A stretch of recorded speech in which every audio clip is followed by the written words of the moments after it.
WhatsApp everyone, welcome back to the channel.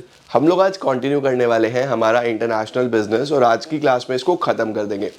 I know ये video कल आना था बट मेरी तबीयत बिल्कुल भी ठीक नहीं है। I am suffering from high fever और गले की हालात तो ऐसी हो गई है कि हर शब्द मैं बोल रहा हूँ तो गले में दर्द हो रहा है।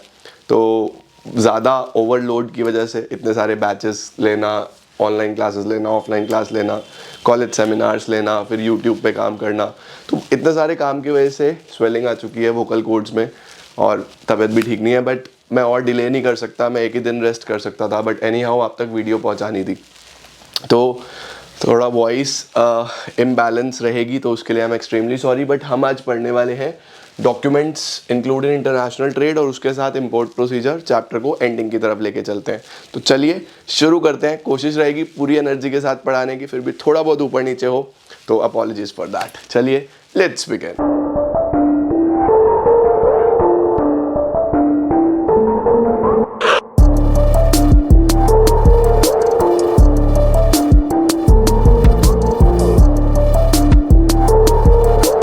तो सबसे पहले हम लोग ये देखते हैं कि कौन कौन से डॉक्यूमेंट्स हैं जो चलते हैं इंटरनेशनल ट्रेड में। ठीक है, दोनों ही तरफ से, चाहे वो एक्सपोर्ट हो चाहे वो इंपोर्ट हो, दोनों ही तरफ से आपको इन डॉक्यूमेंट्स की ज़रूरत पड़ने वाली है। सबसे पहले इंडेंट। ये डॉक्यूमेंट्स जो है ना, ये आपसे 3 नंबर, 2 नंबर, 4 नंबर जैसे मन करे वैसे पूछ सकते हैं। तो सबसे पहले आता है इंडेंट। इंडेंट किसको बोलते हैं हम? इंडेंट हम बोलते हैं ऑर्डर को, right. It is an order placed by the importer to exporter and contains all the information regarding the goods to be imported। जो ऑर्डर प्लेस करता है ना इंपोर्टर एक्सपोर्टर को, उसको हम इंडेंट बोलते हैं। आपने वहाँ पे पॉइंट भी पढ़ा था एक्सपोर्ट प्रोसीजर में, राइट। लेटर ऑफ क्रेडिट क्या होता है? लेटर ऑफ क्रेडिट याद करो कि एक गारंटी होती थी जो कि इंपोर्टर का बैंक देता था कि ठीक है अगर इसने पैसा नहीं दिया तो हम दे देंगे, कोई दिक्कत नहीं है। तो what is letter of credit? Letter of credit is a guarantee letter issued by importer's bank stating that it will honor the export bills up to a certain amount। Shipping order क्या होता है? Shipping order हमारे पास एक ऐसा order होता है या एक ऐसा डॉक्यूमेंट होता है जिसमें जितने गुड्स शिप हुए हैं उनकी डिटेल लिखी होती है, क्या क्वांटिटी है, क्या कंडीशन है, वो सब। तो shipping order it is an order which provides information about goods like number of packages, terms of delivery etcetera. Shipping bill, shipping bill is like invoice, है ना, और उसके साथ साथ परमिशन भी इसके अंदर आ जाती है कि गुड्स सब ठीक है और हम इसको अब शिप पे लोड करने वाले हैं। It is the main document on the basis of which permission is granted for the export of goods by custom office and contain all the information regarding the goods। उसके बाद met receipt. Met receipt याद रखना captain of the ship provide करता है। Captain of the ship, ये एक एक दो लाइन है, याद कर लेना, एग्जाम में आ सकती है। This receipt is issued by captain of the ship to the exporter after the goods are loaded on the board. जब शिप पे आ जाता है तो कैप्टन ऑफ द शिप ये जो रिसिप्ट है ये पास ऑन कर देता है एक्सपोर्टर को कि ठीक है ये आप अपने इंपोर्टर को भेज दो या क्लियरिंग एंड फॉरवर्डिंग एजेंट को भेज दो, वो उसको भेज देगा। वो वहाँ पे जब वो रसीद दिखाएगा तभी गुड्स अनलोड हो पाएंगे। उसके बाद certificate of origin. Certificate of origin एक डॉक्यूमेंट है जो क्या दिखाता है? प्रूफ है किस चीज़ का कि गुड्स कहाँ पे बने हैं, इसका कंट्री ऑफ ऑरिजिन क्या है। तो what is certificate of origin? It specify the country in which the goods are being manufactured and enable the importer to claim tariff concession. Enable नहीं है, इनेबल है। Enable the importer to claim tariff concessions. Bill of lading, इसी को हम document of title भी बोलते हैं। ये क्या होता है? A document issued by the shipping company, shipping company देती है, which acts as an evidence, यानी एक प्रूफ की तरह से काम करता है कि ये एक्सेप्टेंस है शिपिंग कंपनी का to carry the goods to the port of destination, कि ठीक है हमारे पास आपके गुड्स हैं, हम आपको डिलीवर करेंगे, हम आपके गुड्स कहीं लेके नहीं जा रहे हैं। तो गाइज ये कुछ डॉक्यूमेंट्स होते हैं या इम्पॉर्टेंट पेपर्स होते हैं जो यूज़ होते हैं हमारे इंटरनेशनल ट्रेड में। अब हम आ रहे हैं हमारे इंपोर्ट प्रोसीजर के ऊपर। इंपोर्ट प्रोसीजर याद करने का मैंने मेमोरी टेक्निक क्या बनाया हुआ है? टीपीओ पोर रैक। जैसे वो था राव पे और पे कुप्स, तो राव पे और पे कुप्स काफ़ी पॉपुलर है इंडिया में, मेरे ओल्ड वीडियोस से ही बच्चों ने काफ़ी लिखा है। बट एग्जाम में शॉर्ट फॉर्म्स मत लिख के आना, ये सिर्फ आपकी मेमोरी के लिए है। एग्जाम में फुल फॉर्म्स लिख के आनी है, ठीक है। अब अगर आपने एक्सपोर्ट प्रोसीजर याद करा है, ये इंपोर्ट है गाइस, ये ANT नहीं है, this is a typing error. अगर आपने एक्सपोर्ट प्रोसीजर याद करा है तो उसका जस्ट रिवर्स, मतलब ये एक्सपोर्टर के पॉइंट ऑफ व्यू से और वो इंपोर्टर के पॉइंट ऑफ व्यू से, तो मैक्सिमम पॉइंट्स आपके पड़े हुए होंगे। मैक्सिमम पॉइंट्स में आपको कोई भी प्रॉब्लम इसमें नहीं आने वाली। जैसे वहाँ एक्सपोर्ट लाइसेंस या इंपोर्ट लाइसेंस, वहाँ पे हमारे पास क्या होता है, receipt of inquiry and sending quotation. यहाँ से क्या होगा, आप इंक्वायरी भेज रहे होगे, वहाँ पे ऑर्डर रिसीव होता था, यहाँ से आप ऑर्डर भेज रहे होगे। तो इसको उस नज़रिए से पढ़ना कि ये जस्ट रिवर्स है उसका, ठीक है। तो टीपीओ पोर रैक में सबसे पहले क्या आता है, ट्रेड इंक्वायरी। ट्रेड इंक्वायरी देखो वहाँ पे फर्स्ट स्टेप क्या था, receipt of inquiry and sending quotation. यहाँ पे क्या है, आप ट्रेड इंक्वायरी भेज रहे हो, तो क्या होगा, the first step involved in importing the goods is to gather the information. यानी आप क्या करने वाले हो, इंफॉर्मेशन गैदर करने वाले हो अबाउट द कंट्री, अलग किस कंट्री से आएगा, कौन सी फर्म्स हैं जो इस गुड्स को एक्सपोर्ट करती हैं, है ना। सच information can be gathered from trade directories, trade associations and organisations. After identifying the countries and the firms that export the product, the importing firm approaches them for trade inquiry। जब पता चल जाता है तो फिर उनको ट्रेड इंक्वायरी भेजी जाती है कि भाई साहब इन गुड्स के बारे में बताओ, डिटेल दो हमें। The exporter prepares a quotation which is also known as proforma invoice and send it to the importer. वो एक पूरा इनवॉइस बना के आपको भेजता है, जिसको हम प्रोफॉर्मा इनवॉइस भी बोलते हैं। This quotation provides information regarding design क्या होने वाला है, साइज़ क्या होने वाला है, weight, price, terms and conditions, वो सब इसमें लिखा होता है। तो प्रोफॉर्मा इनवॉइस भी याद रखना, आपकी इंक्वायरी के बदले में जो लेटर आता है उसको हम प्रोफॉर्मा इनवॉइस बोलते हैं। उसके बाद वहाँ पे कुछ अलग पॉइंट्स होते थे, यहाँ पे अब आप इंपोर्ट लाइसेंस लोगे। बस एक्सपोर्टर को एक्सपोर्ट करने के लिए लाइसेंस चाहिए, इंपोर्टर को इंपोर्ट करने के लिए लाइसेंस चाहिए। इसमें क्या होता है, certain goods can be imported freely, यानी कुछ गुड्स ऐसे हैं वो कंट्री टू कंट्री में गवर्नमेंट अलाउ करती है। कुछ गुड्स बिना लाइसेंस के भी इंपोर्ट करे जा सकते हैं, बट कुछ ऐसे हैं जिनमें लाइसेंस इसेंशियल होता है। द इम्पोर्टर कंसल्ट्स, फिर से एग्जिम पॉलिसी, वहाँ पे भी एग्जिम था एक्सपोर्ट में, इंपोर्ट में भी एग्जिम है। EXIM policy in order to know whether the goods, पहले तो आप ये चेक करो, आर सब्जेक्टेड टू लाइसेंसिंग और नॉट, उसके लिए लाइसेंस की ज़रूरत भी है या नहीं है। अगर नहीं है तो आप फ्रीली इंपोर्ट कर लो, अगर ज़रूरत है तो फिर आप वही DGFT, directorate general foreign trade, contact करके इंपोर्ट लाइसेंस बनाओ। In India it is compulsory for every importer to get registered with DGFT और regional import export licence authority, ठीक हो गया। And to get the import export code number, जैसे PAN number, Aadhaar number, वैसे import export के लिए IEC number. This is very important point, इसको बहुत अच्छे से तैयार करना, सावधान इंडिया सवाल, इस पॉइंट में काफ़ी ज्ञान की बातें हैं, इसको अच्छे से करना। तो ट्रेड इंक्वायरी हो गया, आप लाइसेंस ले लिया। लाइसेंस के बाद तीसरे नंबर पे आपको फॉरेन एक्सचेंज चाहिए, TPO, obtaining foreign exchange. What is foreign exchange, आप जब भी कुछ बाहर से इंपोर्ट करोगे तो पैसा तो उनकी करेंसी में देना पड़ेगा ना बेटा। कि सपोज मुझे US से कुछ मंगाना है तो भाई उन्हें डॉलर देने पड़ेंगे ना, रुपया उनके किस काम का है, तो आपको पहले एक्सचेंज कराना होगा। आप रुपया दे के डॉलर लोगे, फिर उनको पे करोगे। सर एक्सचेंज कहाँ से होता है, बैंक से होता है, या फिर कुछ ऐसे प्राइवेट करेंसी के लोग बिजनेस कर रहे होते हैं जो लाइसेंस्ड होते हैं।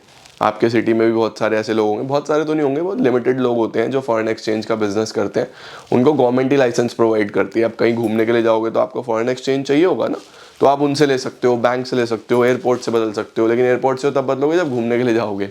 अदरवाइज आप बैंक या ये जो लोकल वेंडर्स होते हैं जो लाइसेंस्ड हैं ये काम करने के लिए, उनसे ले सकते हो। तो फॉरेन एक्सचेंज अरेंज करोगे। In case of an important transaction the supplier resides in a foreign country, hence he important नहीं है, इम्पोर्ट ट्रांजेक्शन है ये भी। Supplier resides in a foreign country, hence he demands payment in foreign currency. This involves exchange of Indian currency with the foreign currency. अब हमें अपनी currency दूसरे बदलवानी पड़ेगी। Exchange control department of RBI, देखो रिजर्व बैंक ऑफ इंडिया ये सब check करता है। According to the rules in force every importer has to secure the sanction of foreign exchange, सबको ये फॉरेन एक्सचेंज लेनी ही पड़ती है, ठीक है। उसके बाद प्लेसिंग द ऑर्डर, बस आप ऑर्डर प्लेस करोगे। ऑर्डर को ही हम इंडेंट भी बोलते हैं, वहाँ पे भी आता था ना रिसिप्ट ऑफ ऑर्डर और इंडेंट, यहाँ पे प्लेसिंग द ऑर्डर, आप ऑर्डर प्लेस कर रहे हो। The importer places an import order और indent with the exporter for supply of goods, उसमें सब लिखा होता है, क्वालिटी, साइज, शेप, इंस्ट्रक्शन सब। उसके बाद ऑब्टेनिंग लेटर ऑफ क्रेडिट, वहाँ पे पढ़ा था ना कि एक्सपोर्टर लेटर ऑफ क्रेडिट मांगता है कि भाई अगर आपने ना दिया तो आपका पैसा तो देगा, तो आपको अब अपने बैंक को अप्रोच करना है कि मुझे लेटर ऑफ क्रेडिट दो, right? When the payment terms are agreed between importer and the overseas supplier, importer obtained letter of credit from its bank and forward it to supplier। 5 point हो गए। सही है, देखो ये आसान है, अगर आपने वो करा हुआ है तो सिमिलर है बिल्कुल। नेक्स्ट क्या आता है, अरेंजिंग फॉर फाइनेंस, टीपीओ पोर, POAR, सही हो गया या नहीं हो गया? जैसे ये placing order, obtaining letter of credit, arranging for finance, receipt of shipment advice, ठीक है। अरेंजिंग फॉर फाइनेंस का मतलब आपको फंड्स अरेंज करके रखने हैं सो दैट आपको बाद में प्रॉब्लम ना आए। The importer arranges for the funds in advance to pay the exporter on arrival of the goods at the port. This enables the importer to avoid huge penalties on the imported goods. अगर आपके goods clear नहीं होते time से तो फिर आपके ऊपर बहुत सारी बड़ी बड़ी पेनल्टीज लग जाती हैं, तो उनसे बचना है तो पैसे पहले से ही पैसा अरेंज करके रखो ताकि वहाँ पे आपके गुड्स ना पड़े रहें और आप पेनल्टी से बच सको। नेक्स्ट क्या होता है, receipt of shipment advice. The overseas supplier after loading the goods on the ship dispatch the shipment advice to the importer. वही बात है ना, वहाँ से मेट्स रिसिप्ट जब कैप्टन देगा तो फिर क्लियरिंग एंड फॉरवर्ड एजेंट को पास ऑन करके यहाँ पे शिपमेंट एडवाइस आपको फॉरवर्ड करी जाएगी। एक्सपोर्टर भेजेगा हमें कि देखो मैंने लोड कर दिया, ये आप दिखाओ शिप पे तो आपको गुड्स मिल जाएंगे, है ना। The overseas supplier after loading the goods on the ship dispatches the shipment advice to the importer. Shipment advice provide information regarding invoice number क्या है, बिल ऑफ लेडिंग क्या है, नेम ऑफ द शिप क्या है, description of goods क्या है, सब। Retirement of import documents. Retirement of import documents का मतलब होता है कि जितने भी इम्पोर्ट के लिए डॉक्यूमेंट्स हैं वो सब पूरे करना, जो कस्टम्स वगैरह के डॉक्यूमेंट्स बनवाने हैं वो सब पूरे करके रखना, सो दैट जब आप क्लियरेंस कराओ कस्टम की तो आपको दिक्कत ना आए। तो क्या होने वाला है, after shipping the goods overseas supplier hand over the various document जैसे commercial invoice, bill of lading, insurance policy, certificate of origin to the banker for their onward transaction to the importer. These documents are to be handed over to the importer only when the importer accepts the bill of exchange drawn by the supplier. Very important. ये document importer को तभी मिलेंगे जब वो bill को accept करेगा। Sir bill का क्या मतलब है, देखो जब एक्सपोर्टर एक्सपोर्ट करता है ना तो वो पहले ही बिल ऑफ एक्सचेंज लिख देता है कि मुझे आपसे इतना पैसा लेना है, आप मुझे लिख के दो तब आपको माल मिलेगा, समझ रहे हो। तो बिल ऑफ एक्सचेंज इसको एक्सेप्ट करना पड़ेगा, पहले एक्सेप्ट करेगा तब इसको सारे डॉक्यूमेंट्स मिलेंगे। The acceptance of the bill is exchanged by the importer for the purpose of getting delivery of the documents, जिसको हम रिटायरमेंट ऑफ इंपोर्ट डॉक्यूमेंट्स बोलते हैं। बस लास्ट में अराइवल हो जाएगा, गुड्स आ जाएंगे आपके पास और आप करा दोगे उनका कस्टम क्लियरेंस। कस्टम क्लियरेंस का मतलब कस्टम ड्यूटीज़ वगैरह, इंपोर्ट ड्यूटीज़ वगैरह जो पे करनी है वो क्लियर करो और गुड्स आपको मिल जाएंगे। Arrival of goods, when the goods arrive in importers country the person in charge of the carrier informs the officer in charge at the dock और the airport about it. Person in charge provide the document called import general manifest. The unloading of cargo takes place on the basis of this document. Very important.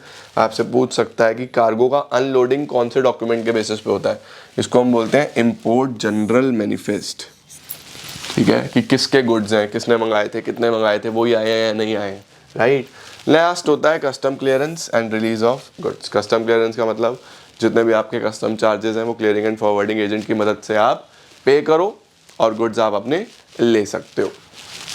तो guys पूरा का पूरा screenshot ले लो, मैं फिर बोलूँगा, तुम लोग को ज़्यादा टेंशन लेने की ज़रूरत नहीं है, बस अपने माइंड में हेडिंग सेटिंग्स याद रखना और इनके अंदर जो डॉक्यूमेंट छोटे छोटे लगे हैं ना वो याद रखना। बाकी अपने लैंग्वेज में 2-2 3-3 लाइन हर पॉइंट में लिख के आओ, मार्क्स मिलते हैं। बहुत ज़्यादा करने की कोशिश करोगे, इतना बड़ा क्वेश्चन तुम्हारे से कोई पूछने ही नहीं वाला है, तो हेडिंग याद रखना और कौन से स्टेप से पहले क्या आता है बाद में क्या होता है ये पता होना चाहिए, सही है। तो ये आ गया आपका TPO पोर रैक।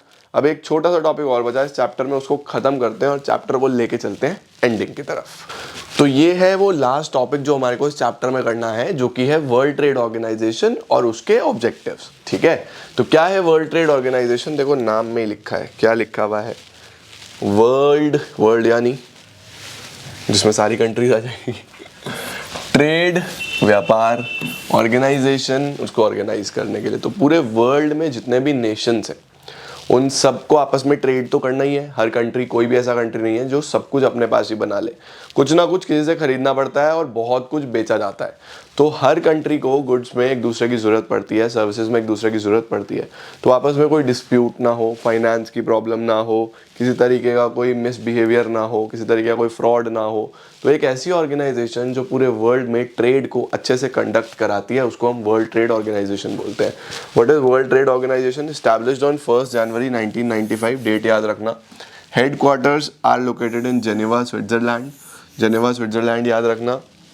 ग्लोबल स्टेटस है, ग्लोबल स्टेटस का मतलब पूरे ग्लोब वाइज पॉपुलर है, जैसे हमारा इंटरनेशनल मॉनेटरी फंड है और वर्ल्ड बैंक है। तो सिमिलर स्टेटस है वर्ल्ड बैंक, IMF जैसा, वर्ल्ड ट्रेड ऑर्गेनाइजेशन का भी। इट इज़ द एपेक्स मतलब सबसे supreme international body which is concerned with solving trade problems, जिसका पर्पस ट्रेड प्रॉब्लम सॉल्व करना है किसके बीच में, countries and providing a forum for multilateral trade negotiations. Multilateral का मतलब होता है जहाँ पे मोर देन 2 कंट्रीज इन्वॉल्व होती हैं। देखो यूनिलेटरल होता है अपने अपने देश में काम करना, बायलेटरल होता है जहाँ 2 कंट्रीज काम कर रही है, मल्टीलेटरल होता है मोर देन 2 कंट्रीज। तो अगर मोर देन 2 कंट्रीज कोई ट्रेड कर रही है वहाँ पे इन्वॉल्व है, तो उनको भी तो एक ऐसा पर्टिकुलर फोरम चाहिए, एक ऐसा प्लेस चाहिए, चाहे वो कोई प्लेटफॉर्म ही क्यों ना हो, जहाँ पे किसी भी तरीके का ट्रेड नेगोशिएशन हो सके, बायर को सेलर के साथ मिलवाया जा सके, सेलर को बायर के साथ। तो वो काम WTO करता है सभी पूरे वर्ल्ड के लिए, और पूरे वर्ल्ड में बिजनेस को प्रमोट करने में हेल्प करता है। ठीक है जी। इसके बाद हमारे पास क्या आता है, वर्ल्ड ट्रेड ऑर्गेनाइजेशन के ऑब्जेक्टिव्स, बस आपको ये पढ़ने हैं और चैप्टर को यहीं पे आपको करना है समाप्त। क्या क्या ऑब्जेक्टिव्स हैं वर्ल्ड ट्रेड ऑर्गेनाइजेशन के? सबसे पहले to facilitate efficient and fuller use of world resources for sustainable development. देखो इसके अंदर ना कुछ अच्छे वर्ड्स हैं, जैसे सस्टेनेबल डेवलपमेंट। सस्टेनेबल डेवलपमेंट ज़रूर लिख के आना।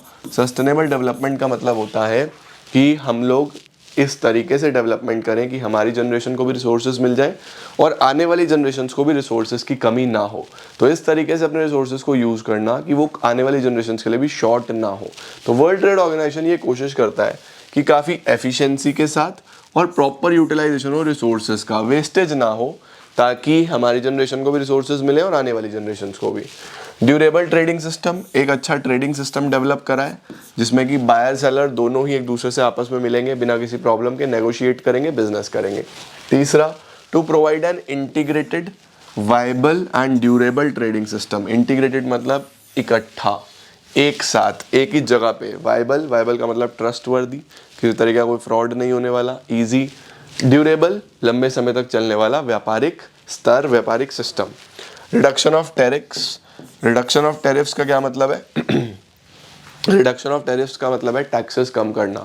तो वर्ल्ड ट्रेड ऑर्गेनाइजेशन मदद करता है कि जो अलग अलग टैक्सेस हैं वो डिस्कस करके सभी कंट्रीज़ के साथ रिड्यूस करे जा सके और एक बेस्ट टैक्स, सिंगल टैक्स रखा जा सके, सो दैट ट्रेड में प्रॉब्लम ना आए, बैरियर्स ना आए। उसके बाद to ensure reduction of tariffs and other barriers impose by different countries. जो अलग अलग कंट्रीज़ ने बैरियर्स लगाए, WTO अपने एफर्ट्स के थ्रू उन बैरियर्स को कम करवाने की कोशिश करता है ताकि ट्रेड खुल के हो सके। अगर 2 कंट्रीज़ के बीच में आपस में कोई विवाद भी है, लड़ाई झगड़ा भी है, तब भी उसका ट्रेड पे इम्पैक्ट ना आए। जो पॉलिटिकल मैटर्स हैं वो हैं, व्यापार चलता रहना चाहिए। इम्प्रूविंग स्टैंडर्ड्स ऑफ लिविंग, भाई देखो जब 2 या 2 से ज़्यादा देश आपस में बिजनेस करेंगे तो एक दूसरे की टेक्नोलॉजी के बारे में, ट्रेंड्स के बारे में, फैशन के बारे में, बिजनेस के पैटर्न के बारे में पता चलता है। तो ऑब्वियसली स्टैंडर्ड ऑफ लिविंग तो इम्प्रूव होता है। उसके बाद टू एनकरेज एक्टिविटीज़, ऐसी एक्टिविटीज़ करना जिससे स्टैंडर्ड ऑफ लिविंग इम्प्रूव हो, एम्प्लॉयमेंट जनरेट हो, ग्रोथ हो इनकम्स में, डेवलपमेंट हो कंट्रीज़ का। ये सब ऑब्जेक्टिव्स के साथ WTO फॉर्म हुआ था, WTO बना था, और WTO को अपना काम ऐसे ही करके चलना है। तो WTO यूजुअली एग्जाम में कम पूछा जाता है, बट फिर भी आपको पता होना चाहिए कि WTO क्या है और क्या उसके ऑब्जेक्टिव्स हैं। ऑल्दो कई किताबों में इसके फंक्शंस भी देते हैं, but that is not a part of your syllabus. अगर आप CBSE सिलेबस को ध्यान से देखते हो तो WTO का मीनिंग एंड ऑब्जेक्टिव्स उसमें क्लियरली मेंशन्ड है। तो उम्मीद है आप लोग को इंटरनेशनल बिजनेस पूरा समझ में आया होगा और आप लोग 20 डेज़ प्लान को अच्छे से फॉलो कर रहे हो। हम लोग एक दिन पीछे हो गए हैं ड्यू टू मैं थोड़ा सा, मेरी हेल्थ ठीक नहीं थी, बट जैसे ही मैं ठीक होऊंगा मैं कवर अप कर दूंगा। तो टेंशन बिल्कुल मत लेना, आप लोग पढ़ते हुए चलना, सो दैट आपको किसी भी तरीके की कोई समस्या ना आए। मिलता हूँ नेक्स्ट क्लास में, तब तक अच्छे से पढ़ते रहो, वीडियो को लाइक ज़रूर कर देना और सभी फ्रेंड्स तक शेयर करना। Thank you so much everyone.